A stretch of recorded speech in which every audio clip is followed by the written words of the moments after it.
Power is a very fleeting thing. It's here today, gone tomorrow. I've always told my colleagues that we are perhaps the most glorified daily wagers in the country. Just because I'm in this office today is no guarantee that I'll be in this office tomorrow. Looking back, what have these experiences taught you about the limits of power and the resilience of democracy even amongst those limits?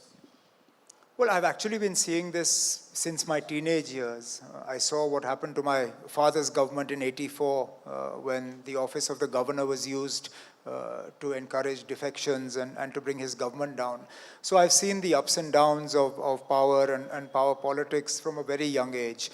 And therefore, I'd like to believe and also the fact that I spent 8 years in boarding school and 3 years in college very far from home, has given me, I think, the ability to remain a lot more grounded than I otherwise should be. Power is a very fleeting thing. It's here today, gone tomorrow. I've always told my colleagues that we are perhaps the most glorified daily wagers in the country. Just because I'm in this office today is no guarantee that I'll be in this office tomorrow. And therefore, I take the trappings of this office with a very large pinch of salt. And I think that's a lesson all of us in elected office should do. Some of us believe that we are in office for life. That's not the case. And the sooner we come to terms with that, the better. But I was actually counting how long I've been doing this. Year after next, I'll have been an active politician for 30 years. 30 years is a very long time to be doing this. And, when I started out, and particularly when I was a minister with Vajpayee Saab, I always used to believe that, this whole concept that with age you become more wise is a very misplaced one, and that we youngsters also know a lot. And that age doesn't actually bring you very much except for creaking bones, sore joints, and a lot less hair that's a lot whiter than it used to be.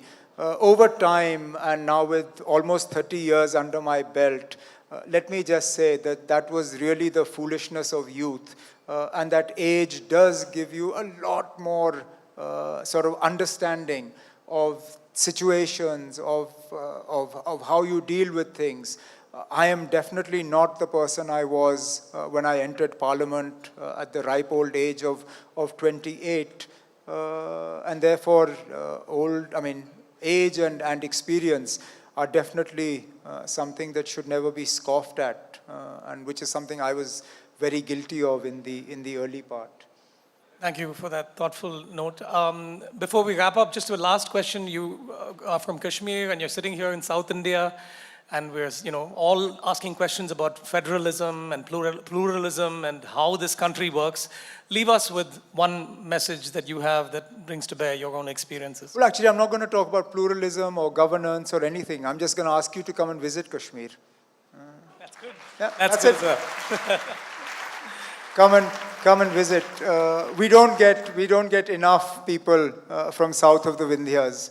It's something I've been desperately trying to correct. And in fact, conversation that I had with our friend, the moderator, earlier before I came in here, was about how we are trying to encourage more people from this part of the country to visit us. I know you've got beautiful hill stations.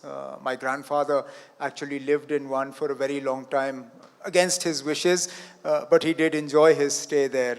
I'm actually hoping that more of you will come and visit us up north and enjoy a bit of our hospitality as well. So perhaps that's the thought I'll put here and leave the federalism and all for the experts to discuss after this. You did say something interesting about movies, if you want to share. Yes, I did.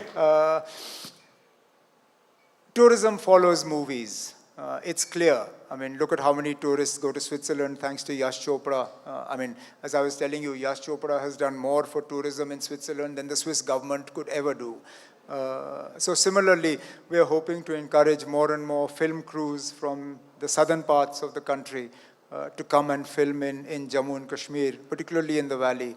There have been movies from the south that have been based out of J&K, particularly Roja, many, many years ago.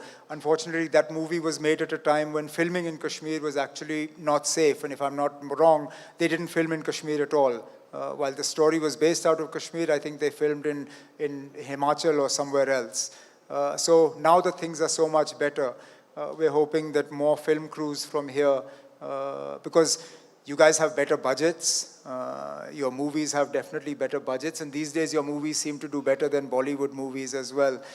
So if we can encourage some of you to come there, nothing like it, that's what we'll do.